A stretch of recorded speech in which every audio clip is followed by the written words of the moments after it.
Hello বন্ধুরা, আপনারা সব কেমন আছেন? আমি ভালোই আছি। তো বন্ধুরা, আজকে আবারও একটা রেসিপি নিয়ে চলে এসেছি। তো বন্ধুরা, আজকের রেসিপি আমার হচ্ছে আমড়া দিয়ে চিংড়ি মাছ কী করে রান্না করবেন। তো চলুন ভিডিওটা শুরু করা যাক। প্রথমেই একটা কড়াই নিয়ে নিয়েছি। কড়াইয়ে সরিষার তেল দিয়ে দিলাম, 3টে শুকনো লঙ্কা দিয়ে দিলাম, 2টো তেজপাতা দিয়ে দিলাম, কিছু পাঁচফোড়ন দিয়ে দিলাম। এগুলোকে ভালো করে ভেজে নেব। এবার দিয়ে দিলাম পেঁয়াজ বাটা। পেঁয়াজ বাটাটাও ভালো করে ভেজে নেব।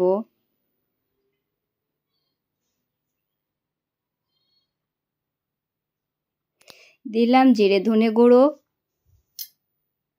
একটু হলুদ গুঁড়ো দিয়ে দিলাম, একটু লঙ্কার গুঁড়ো দিয়ে দিলাম, স্বাদ মতো লবণ দিয়ে দিলাম।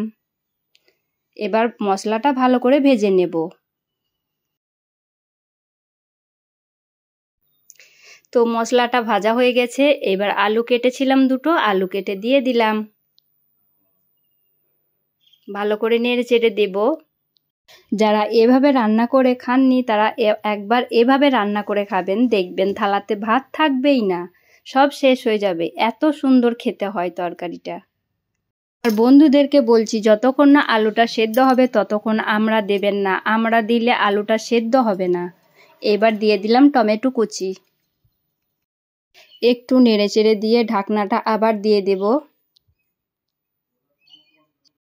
তো বন্ধুরা, আলুটা আমার প্রায় সেদ্ধ হয়ে গেছে। এবার আমি আবারও নেড়েচেড়ে দেব। এবার দিয়ে দিলাম আমড়াগুলোকে, আর দিয়ে দিলাম চিংড়ি মাছ। এবার ভালো করে নেড়েচেড়ে নেব। যারা আমড়া খেতে ভালোবাসেন তারা অবশ্যই একবার এই তরকারিটা ট্রাই করবেন। এবার পরিমাণ মতো জল দিয়ে 10 মিনিট মতো ঢেকে দেব। অল্প একটু চিনি দিয়ে দিলাম স্বাদের জন্য।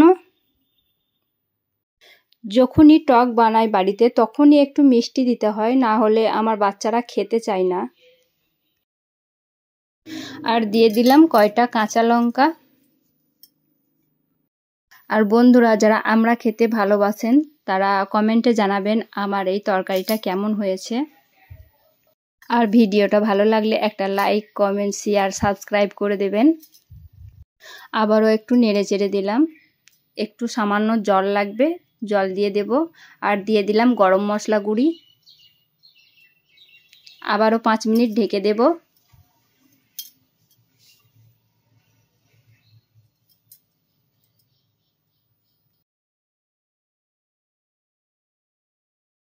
এই দেখুন, রান্নাটা আমার রেডি হয়ে গেছে। দেখুন রান্নাটা কেমন হয়েছে।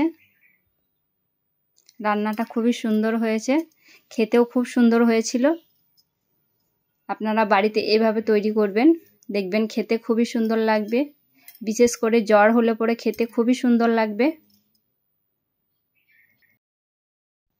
তো আজকে এই পর্যন্তই, দেখা হবে পরের ভিডিওতে। আল্লাহ হাফেজ।